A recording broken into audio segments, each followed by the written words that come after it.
17 सितंबर 2025 की शाम 7:22 के आसपास उत्तर प्रदेश के जिला गाजियाबाद का एक इलाका लगता है ट्रोनिक सिटी। और ट्रोनिक सिटी में C10 पुलिस चौकी है।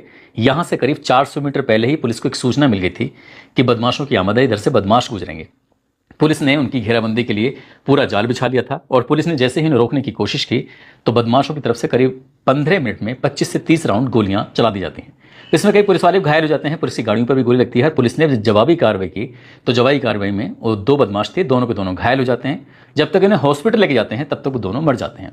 दरअसल दोनों के नाम के जो पता निकलता है, एक का नाम रविंद्र उर्फ कल्लू होता है और दूसरे का नाम अरुण कुमार होता है।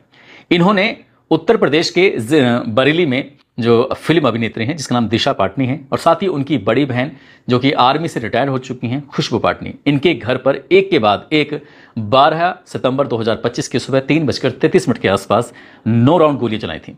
बस इतना था कि इस दोनों बदमाशों के एनकाउंटर की खबर जब मीडिया में लगातार प्रकाशित होने लगती है, अब अलग सोशल मीडिया के अलग अलग प्लेटफॉर्म पर, साथ ही अलग अलग न्यूज चैनल ने जब इस खबर को दिया तो उस खबर के देने के बाद लोगों ने इस पर प्रतिक्रिया देना शुरू कर दिया। बहुत बड़ी संख्या में कमेंट आने शुरू हो गए और कमेंटों में इन्होंने कहा कि बस गोलियां ही तो चलाई थी, फायरिंग ही तो की थी, इन्हें मारने की क्या जरूरत थी, ये तो धर्म की रक्षा के लिए नहीं, सनातन की रक्षा के लिए आगे आए थे, ऐसा नहीं करना चाहिए था। और पुलिस की जो कार्यप्रणाली है उसी पर ही लोगों ने सवाल खड़े कर दिए। कौन है वो हजारों लोग जो इस तरह के सवाल कर रहे हैं, क्या वो भी पुलिस के रडार पर हैं? साथ ही रोहित गोदारा नाम की फेसबुक आईडी से एक संदेश भेजा गया और संदेश में साफ साफ ये एक ऐलान किया गया, चैलेंज किया गया कि योगी की पुलिस को खुली चेतावनी है, देर सवेर उसका बदला लिया ही जाएगा।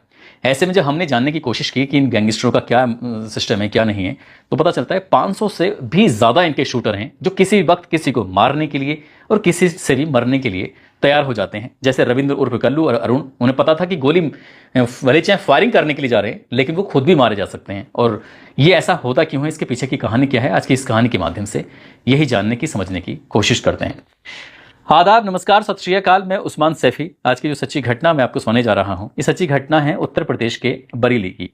दरअसल बरेली का ये मामला इसलिए चर्चा में जाता है कि कथावाचक अनिरुद्ध आचार्य जी ने महिलाओं पर कुछ टिप्पणी कर दी थी और इसी टिप्पणी के जवाब में बरेली की फिल्म अभिनेत्री दिशा पाटनी की बड़ी बहन जो कि आर्मी से रिटायर्ड हो चुकी हैं, नाम उनका खुशबू पाटनी है, उन्होंने 30 जुलाई 2025 को इस पर रिएक्ट कर दिया था। और रिएक्ट वो इतना ज़्यादा वायरल होता है सोशल मीडिया के अलग अलग प्लेटफॉर्म पर कि लोगों ने बड़ी संख्या में इस पर नाराज़गी जाहिर की। बहुत बड़ी संख्या में इनके समर्थन में भी आ जाते हैं खुशबू पाटनी के, तो बहुत बड़ी संख्या में इनके विरोध में भी खड़े हो जाते हैं। और कोई नहीं जानता था कि आगे क्या होने वाला है। 11 सितंबर 2025 की सुबह 4 बजे के आसपास का वक्त था। खुशबू पाटनी का जो घर है बरेली के सिविल लाइंस में, वहां जाने के बाद उनके घर से करीब 100 मीटर आगे गोली चला दी जाती है, हवाई फायरिंग कर दी जाती है। लेकिन ये संदेश देना था, एक दहशत फैलानी थी, एक बताना था कि तुम अगर ऐसा करोगी तो तुम्हारे साथ भी कुछ ऐसा हो सकता है। लेकिन ये गलती से कुछ दूर जाकर ये गोलियां चलती हैं, इसलिए पता नहीं चल पाता। इसलिए एक बार फिर से एक और टीम आती है जो 12 सितंबर 2025 की सुबह 3:33 के आसपास छज्जे को टारगेट किया जाता है और छज्जे पर एक के बाद एक लगभग 9 राउंड गोलियां चला जाती हैं। अब जब ये 9 राउंड गोली चला जाती हैं उसके बाद पुलिस अपनी जांच पड़ताल में जुट जाती है। पुलिस अपनी जांच पड़ताल में जुटी थी। अब इन्हें एक एक पहलू को पकड़ा, कहां से गए कहां से आए, 2-2.5 हजार कैमरों को उन्होंने देखा, वहां से कुछ सुराग हाथ लग जाते हैं, सुराग हाथ लगते हैं तो उसके बाद 2 बदमाश जिन्होंने 9 गोलियां चलाई थी वो एनकाउंटर में ढेर हो जाते हैं, यानी कि मार दी जाते हैं। अब एक तरफ ये एनकाउंटर में ढेर वाली बात चल रही थी सोशल मीडिया पर हर जगह, लेकिन इसी बीच में रोहित गोदारा के नाम से एक फेसबुक पोस्ट थी जो बहुत ज्यादा वायरल हो जाती है। उसमें जो लिखा हुआ था कि ढेर नहीं, हमारे भाई ढेर नहीं हुए, शहीद हुए हैं। भाइयों, आज ये जो एनकाउंटर हुआ है यह हमारे जीवन की बहुत बड़ी क्षति है। मैं आपको बता दूं, यह जो न्यूज चैनल वाले चला रहे हैं ढेर हुए हैं, ये ढेर नहीं हुए हैं, शहीद हुए हैं। इन भाइयों ने हमारे धर्म के लिए अपना बलिदान दिया है। अरे कुछ शर्म तो शर्म करो। एक मुंह से तुम सनातन सनातन चिल्लाते रहते हो और जो सनातन के लिए लड़ाई लड़ रहे हैं उसे मार दिया जाता है, ये इंसाफ नहीं है। साथ ही वो आगे लिखते हैं कि सनातन की हार हुई है। ये जितने भी सनातन धर्म का नाम लेकर घूम रहे हैं ये सिर्फ अपनी रोटी सेक रहे हैं। यह एनकाउंटर नहीं, सनातन की हार हुई है। धर्म के लिए लड़ने वालों को इस हिंदुस्तान में मार दिया जाता है। अगर तुम इतने सच्चे हो तो उठाओ मुद्दा, हमारे शहीद भाइयों को इंसाफ दिलाओ। सनातन धर्म की आड़ में धंधा चला रहा है। पूरे देश को बता देना चाहता हूं, यह सनातन धर्म की आड़ में एक धंधा चला हुआ है। सभी देशवासियों इनसे सावधान रहें और हम अगर धर्म के लिए लड़ सकते हैं तो हमारे शहीद भाइयों के लिए हम वह भी काम कर सकते हैं जिसकी कोई कल्पना नहीं कर सकते। इसमें जिसका भी हाथ है वह चाहे कितना भी पैसे वाला हो या पावर वाला हो, वक्त लग सकता है, माफी नहीं। बस इतना लिखना था। उसके बाद सीधे सीधे चैलेंज कर दिया जाता है उत्तर प्रदेश की पुलिस को, योगी आदित्यनाथ को। ये जब ये चैलेंज कर दिया जाता है तो फिर पुलिस की तरफ से भी जवाब आता है कि कोई गलती मत कर देना। जब उन्होंने पलटवार किया उत्तर प्रदेश पुलिस ने कि कोई गलती मत कर बैठना, नहीं तो इससे भी बड़ा हो जाएगा और बहुत ज्यादा कुछ हो सकता है। एक तरह से कहीं ना कहीं इस पोस्ट के माध्यम से कुछ ऐसा संदेश देने की कोशिश की है कि लोगों को उकसाने की कोशिश की है, ये युवाओं को खासकर उकसाने की कोशिश की है। यदि युवा इस पोस्ट को लेकर उकसा जाते हैं, आगे सामने आ जाते हैं, तो जाहिर सी बात है बड़ा बवाल हो सकता है। इनके वैसे भी पीछे 500 से ज़्यादा शूटर बताए जाते हैं जो किसी वक्त किसी भी कुछ भी करने के लिए तैयार हो जाते हैं। पुलिस ने जब इनके बारे में, अब जब हम इस कहानी के बारे में बात कर रहे हैं तो साथ ही ये भी जानने की कोशिश करते हैं कि आखिरकार पुलिस इन तक पहुंची कैसे। जो ये शूटर थे, कई बार ऐसा भी संदेह जता दिया जाता है कि पुलिस ने शायद ये सही से काम किया है, नहीं किया है, लेकिन ये पहुंचे कैसे।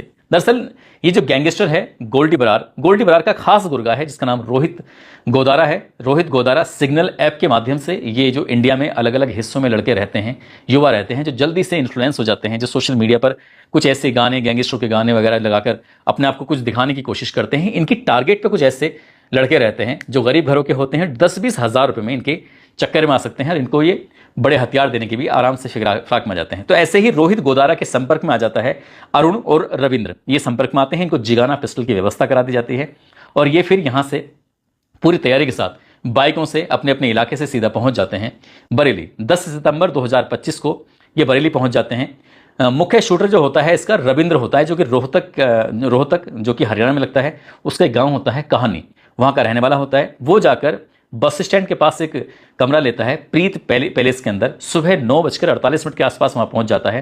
3rd फ्लोर पर रुकता है, लेकिन इसकी कद काठी, इसकी बोल चालने का स्टाइल होटल वालों को ऐसा लगा जैसे कि कोई स्टूडेंट हो। आजकल वैसे भी परीक्षाएं चल रही हैं तो हो सकता है कि परीक्षा देने के लिए ये आया हो। लेकिन इसने अपना नाम, असली नाम नहीं बताया था, रविंद्र नहीं बताया था, बल्कि इसने अपना नाम बताया था सागर, और सागर के नाम से ही आईडी दी थी।